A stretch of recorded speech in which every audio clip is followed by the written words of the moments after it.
There are stories that lie dormant for decades, buried under layers of time and forgotten memories. They are the stories of the unnamed, the lost, their final moments shrouded in mystery. This is one of those stories. It begins in the spring of 1968, a turbulent year in American history, but in the rolling hills of Georgetown, Kentucky, a discovery would create a silent testament to a life cut short, a mystery that would endure for 30 years. It is the story of a young woman who would come to be known only as Tent Girl, and the unlikely obsession of a man who refused to let her be forgotten. If you want to hear more true crime stories, don't forget to hit the subscribe button and turn on notifications. To understand the shock of the discovery, you must first understand the place. Scott County, Kentucky, in the spring of 1968, was a portrait of American pastoralism. It was a land of rolling bluegrass hills where ancient stone fences crisscrossed endless fields of grazing thoroughbreds. The air itself felt different there, thick with the sweet, earthy scent of damp soil, blossoming dogwood, and the faint, ever-present aroma of horses and hay. The town of Georgetown, the county seat, was the kind of place where time seemed to move more slowly. Its main street was lined with proud brick buildings from the 19th century, housing family-owned hardware stores, a single-screen movie theater, and a diner where the coffee was always on and the waitresses knew your order by heart. Life was governed by the rhythms of the seasons, the church bells on Sunday, and the Friday night football games that brought the entire community together under the glow of the stadium lights. This was a world away from the chaos gripping the rest of the nation. 1968 was a year the country seemed to be tearing itself apart. The Tet Offensive in Vietnam had shattered any illusion of a quick victory. In April, the assassination of Dr. Martin Luther King Jr. had sent plumes of smoke rising from dozens of American cities. Protests, riots, and a yawning generation gap were the dominant headlines. But in Scott County, it all felt like a broadcast from another planet. Here, the concerns were more immediate, more tangible. The price of tobacco, the chances of a late frost, the health of a newborn foal. It was a community that felt insulated, protected by its geography and its deeply held traditional values. There was a belief, spoken or unspoken, that the horrors seen on the Walter Cronkite broadcast simply didn't happen here. That was a big city problem, a coastal problem. It wasn't a Kentucky problem. This deep-seated sense of peace, of safety, is what made the discovery on May 17th so profoundly terrifying. It was a violation not just of the law, but of the unspoken promise of tranquility that defined the town's very identity. The evil of the outside world, it seemed, had finally found its way down their quiet country roads. On that May 17th, a local man named Wilbur Riddle was out scavenging for glass insulators along US Route 25. He was a man who knew the land, its contours and its secrets. The hum of the sparse traffic on the highway was a familiar soundtrack to his solitary hobby. The air was warm, the sun filtering through the dense canopy of new spring leaves, creating a dappled pattern on the forest floor. He moved with a practiced ease, his eyes scanning the ground, his mind on the simple, glassy treasures he hoped to find. But something down the embankment, a shape and color that didn't belong to nature, snagged his attention. It was a splash of dark, military-grade green against the vibrant life of the woods.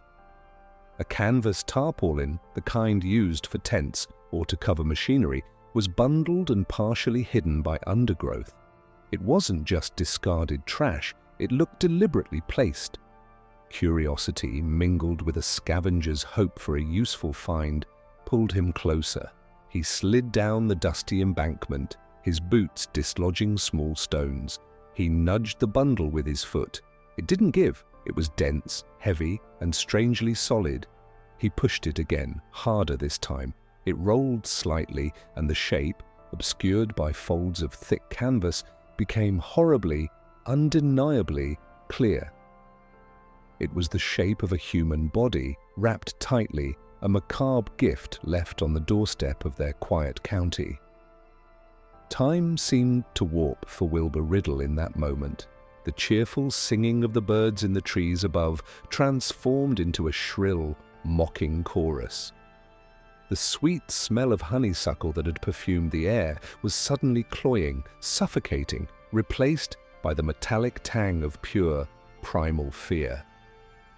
He scrambled back up the embankment, his heart pounding a frantic, painful rhythm against his ribs, his breath catching in his throat. Every ghost story he had ever heard, every whispered tale of things best left undisturbed, flooded his mind, but this was real. This was here. He ran, not daring to look back, his feet finding their way to a nearby gas station, his voice a choked, desperate gasp as he told the attendant to call the sheriff. Sheriff Bobby Vance arrived on the scene within minutes, the flashing red and blue lights of his patrol car seeming to desecrate the peaceful afternoon. Vance was a man who embodied the stoicism of his community. He was accustomed to settling neighborly disputes, investigating the occasional break-in, and keeping the peace in a county where most people knew each other's business. He had only dealt with 2 murders in his 11 years as sheriff, both crimes of passion, messy but quickly solved, the why as obvious as the who. But as he stood on the shoulder of Route 25, looking down at the grim bundle his deputies were now approaching, a cold premonition settled in his gut. This was different. This felt anonymous, calculated. His deputies carefully cut away the thick, stiff canvas with utility knives. The air grew heavy, thick with the odor of decay that signaled a life long since ended. The scene that emerged was one of profound and heartbreaking sadness. The young woman inside was in a state of advanced decomposition, her features cruelly erased by the relentless work of time and nature. She was small, with long, reddish-brown hair matted around her head. Her hands, which still showed the faint traces of carefully applied nail polish, a ghostly pink, were frozen in a posture that spoke of a final, desperate struggle to claw her way out of her canvas tomb. The initial examination by the coroner at the scene was a study in frustration. The cause of death was believed to be asphyxiation, but there were also signs of a brutal beating. Her age was estimated to be somewhere between 16 and 21. She had a distinctive gap between her 2 front teeth, one small, unique detail in the vast, crushing emptiness of her identity. This wasn't a person anymore, it was a collection of facts, a grim puzzle with all the most important pieces missing. Days later, in the sterile, quiet environment of the county morgue, the full, grim reality of the task ahead became clear. The coroner, Dr. Aldred, a man who had seen his share of tragedy, worked under the harsh glare of an overhead lamp. The forensic science of 1968 was a world away from what it would become. There was no DNA testing, no national computer database for fingerprints. Identification relied on the basics: dental records, personal effects, and the hope that someone, somewhere, was looking for this specific person. And this person had almost nothing. Her clothing was common, a simple blouse and slacks with no labels that could trace them to a specific store or region. The only jewelry she wore was a cheap, gold-plated ring with a small, indistinct stone, the kind that could have been bought at any 5 and dime in America. Dr. Aldred meticulously documented every detail. He noted the contusions on her torso, the evidence of the brutal struggle that preceded her death. He charted her teeth, paying special attention to the diastema, the gap between her incisors. That, he thought, might be their best chance. A dentist would remember a feature like that. He took her fingerprints, rolling each digit in black ink, but he knew the odds were long. Unless she had a criminal record or had served in the military, those prints would likely lead nowhere. Every step of the process was a meticulous exercise in diminishing hope. The final report was a collection of cold, hard data that painted a picture of a violent end but offered no clue as to the life that had been extinguished. For Sheriff Vance, reading that report was like looking at a map with no names. He had a victim, he had a cause of death, but he had no starting point. He was hunting a killer without knowing who had been killed. The weeks that followed bled into a frustrating summer.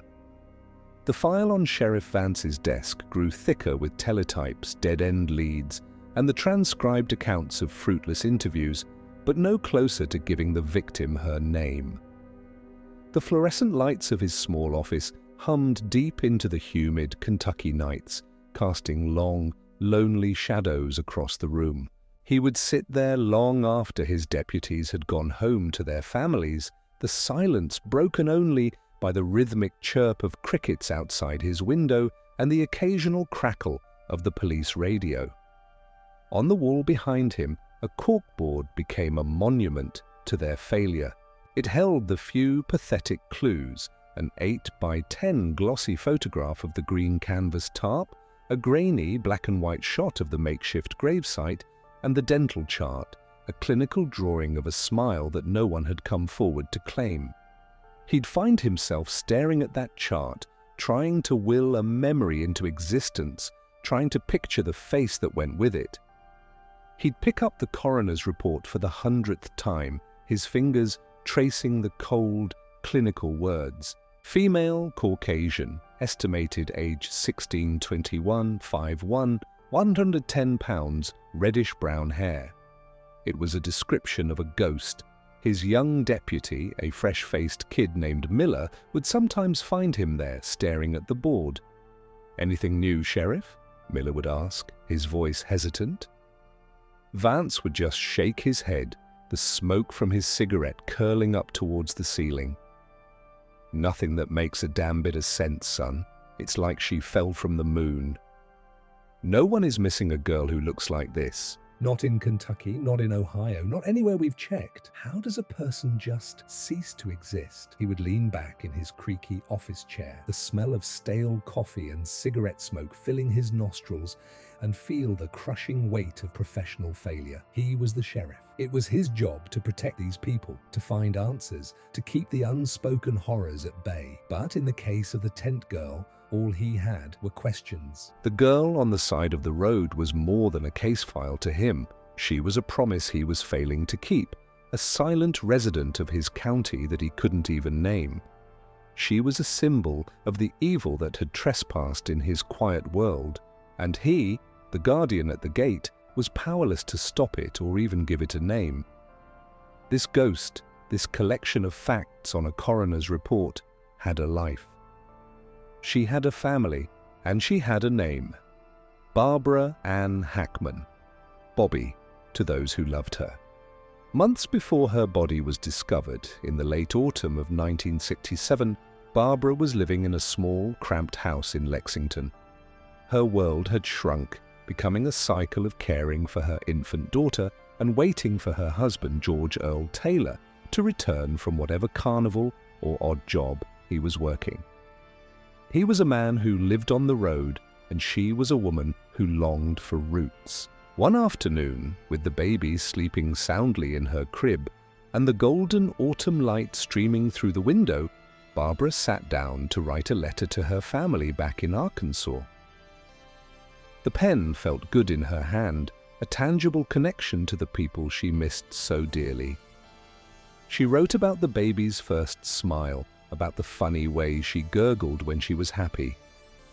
She described the changing colors of the leaves in Kentucky, so different from the foliage back home, but underneath the cheerful updates, there was a current of unease. She wrote about George's moods, his unpredictable temper, the way he would disappear for days at a time. She wrote about her loneliness, about her dream of saving enough money to come home for a long visit, maybe even for good. She folded the letter, sealed it in an envelope, and for a moment held it to her chest. It was a message of love, but it was also a message in a bottle, a subtle cry for help, from a life that was slowly drifting off course. She had no way of knowing it would be the last letter she would ever write, the last time her family would ever hear from her. In Benton, Arkansas, that last letter was read and reread, treasured for the connection it provided. But then the silence began. Days of an empty mailbox turned into weeks. Christmas approached, and there was still no word, no card, no call. A knot of worry, cold and tight, began to form in the chests of the Hackmann family. Rosemary Westbrook, Bobby's sister, finally decided she couldn't wait any longer. She found the number for the house in Lexington and dialed, her hand trembling slightly. The phone rang, a hollow sound echoing over the hundreds of miles of telephone wire. It rang and rang, each ring stretching her nerves tighter. Finally, a man's voice answered, abrupt and impatient. It was George. His tone was flat, devoid of warmth or concern. "She's not here," he said, before Rosemary could even finish explaining who she was. Rosemary's heart hammered against her ribs. A cold dread washed over her. "What do you mean she's not there, George? Where is she? Is the baby okay?" There was a pause on the other end of the line, a silence so profound it felt like a chasm opening up. "She left," he said, the words clipped and cold, utterly devoid of emotion. "Packed her bags and left a few weeks ago. Took off with some other fella." The explanation was like a physical blow. It made no sense. It was a betrayal of everything they knew about their sister. Bobby lived for her daughter. She was a devoted, loving mother who had endured a difficult marriage precisely because she refused to abandon her child. Leave? Leave her baby? "I don't believe you, George. That doesn't sound like Bobby. That is not the sister I know." His voice grew sharp then, laced with a defensive anger that was more terrifying than grief. "Well, that's what happened. People change. She's gone." The conversation was a dead end, a cold, hard wall of indifference. In the weeks and months that followed, the family tried again and again, but the story never wavered. George was unconcerned, almost annoyed by their desperate questions. They went to the police, but with no evidence of foul play, and a husband insisting his wife had simply left, there was nothing to be done. It was one person's word against another's gut feeling. They were left with a chilling void and a story they knew in their bones was a lie. They were forced to live with his version of events, a version that cruelly painted their beloved sister as a flighty, irresponsible woman. But in their hearts, they knew better. They knew the Bobby who was kind and loving, the Bobby whose world revolved around her child, and they knew with a certainty that would become the defining pain of their lives for the next 30 years that something terrible had happened to her.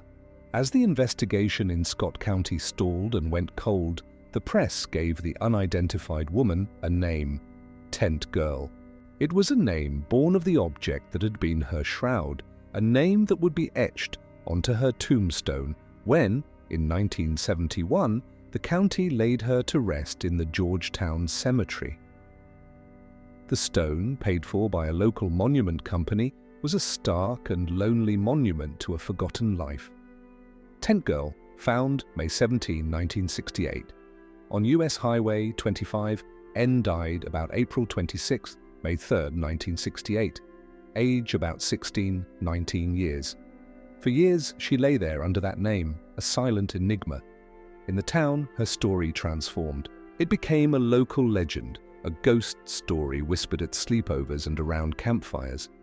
She was the ghost of Route 25, a cautionary tale parents told their teenage daughters about the dangers of talking to strangers. The real woman, with her reddish-brown hair and gapped-toothed smile, was lost, replaced by a boogeyman, a figment of the town's collective fear. The world moved on, but for Wilbur Riddle, the man who found her, the memory of that day remained as vivid and horrifying as if it had happened yesterday. It was a story he would tell his own children, a ghost story that was all too real. And it was a story that would, in time, find its way to a young man who would make it his mission to unravel the 30-year-old mystery of the tent girl. Some stories are passed down through families like heirlooms. The story of the tent girl was one such tale in the Riddle family, a dark inheritance passed from father to daughter, and eventually to a son-in-law. In the late 1980s, Todd Matthews, a factory worker from Tennessee, married into the Riddle family. He was a quiet, unassuming man with a steady, curious mind. He first heard the story on a Halloween night, a fitting time for a tale of the unnamed dead. But for Todd, this was no ghost story. It was a real-life puzzle that snagged at the edges of his thoughts, a profound injustice that had unfolded just down the road from his new family. The thought of this young woman, buried under a name that was not her own, her family, somewhere out in the vastness of the world, oblivious to her fate, took root in his imagination and grew into a quiet, relentless obsession. For the next 10 years, Todd Matthews lived a double life. By day, he worked at an auto parts factory, his hands busy with the repetitive, tangible tasks of the present. But by night, and in every spare moment, he was a detective, his mind immersed in the past. He began his search in the most analog of ways. He spent countless hours in the local library, hunched over a noisy, clanking microfilm reader.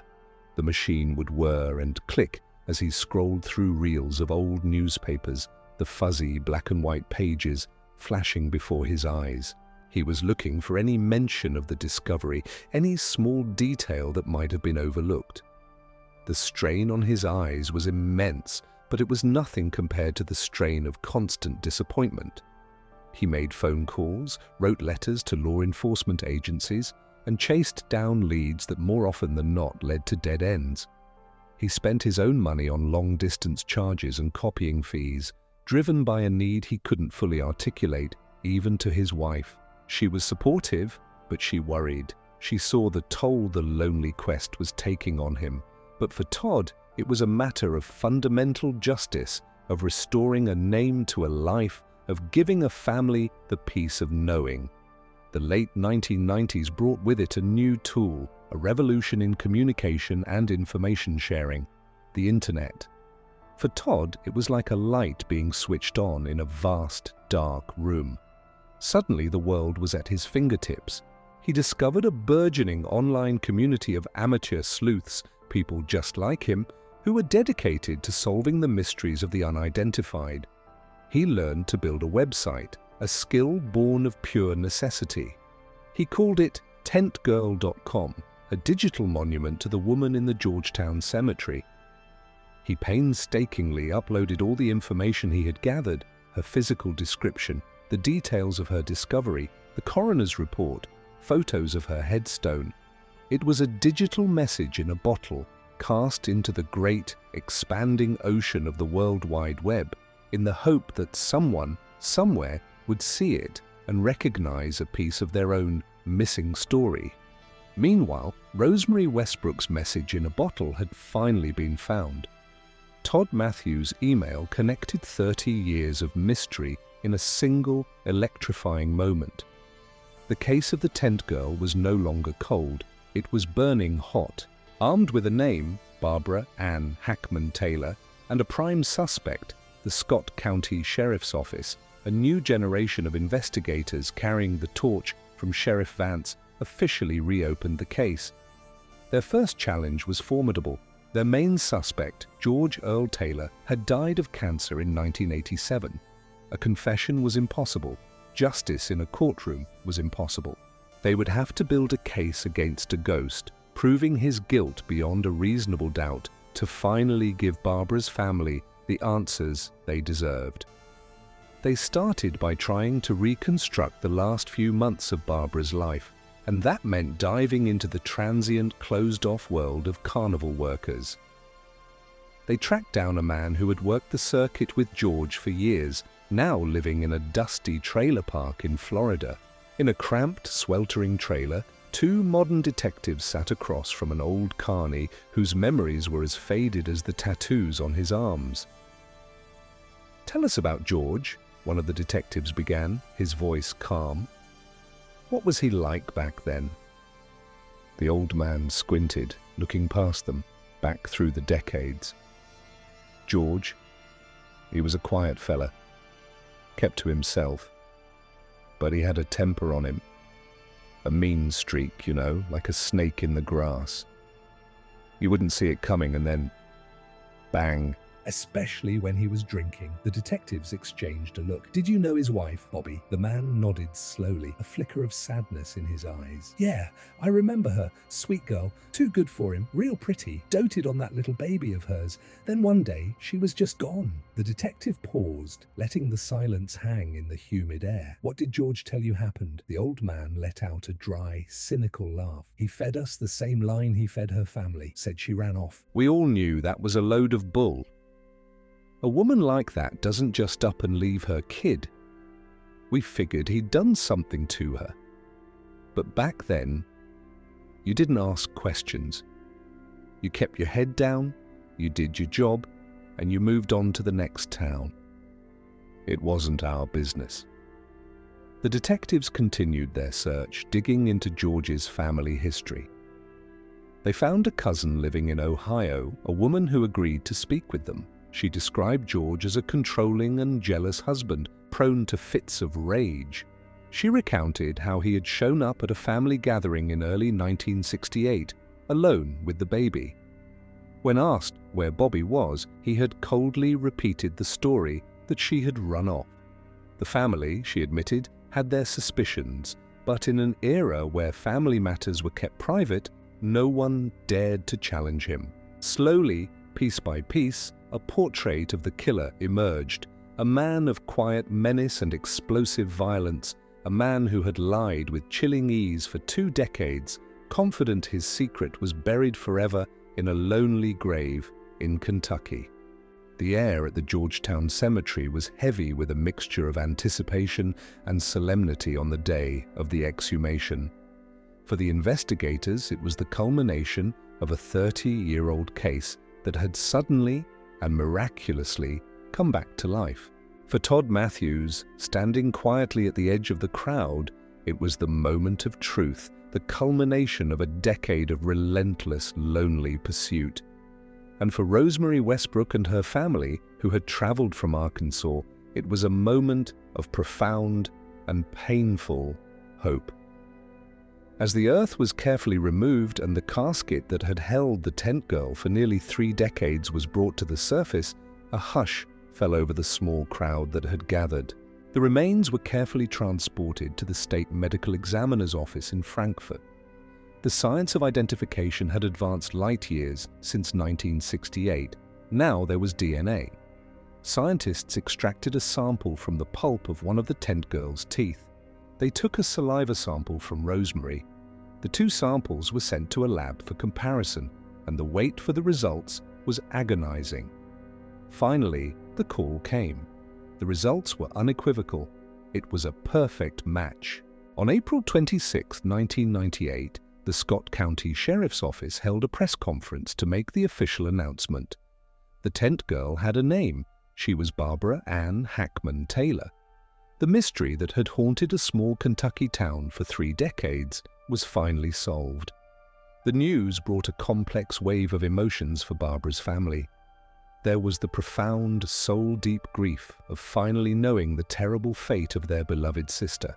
There was the white-hot anger at the years of not knowing, of the life that had been stolen from her, and the lies they had been forced to endure.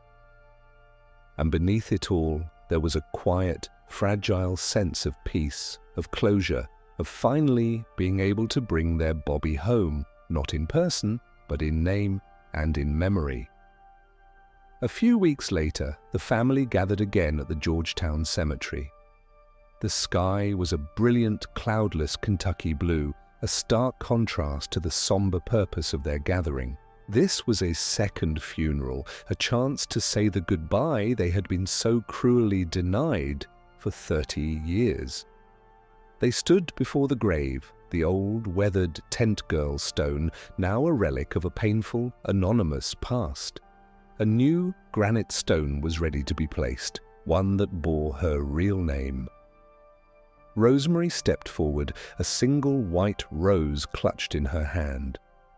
She looked at the faces of her family, their shared grief, a visible bond between them. She thought back to her sister, making a conscious effort to push away the image of the victim and remember the vibrant, laughing young woman she had been.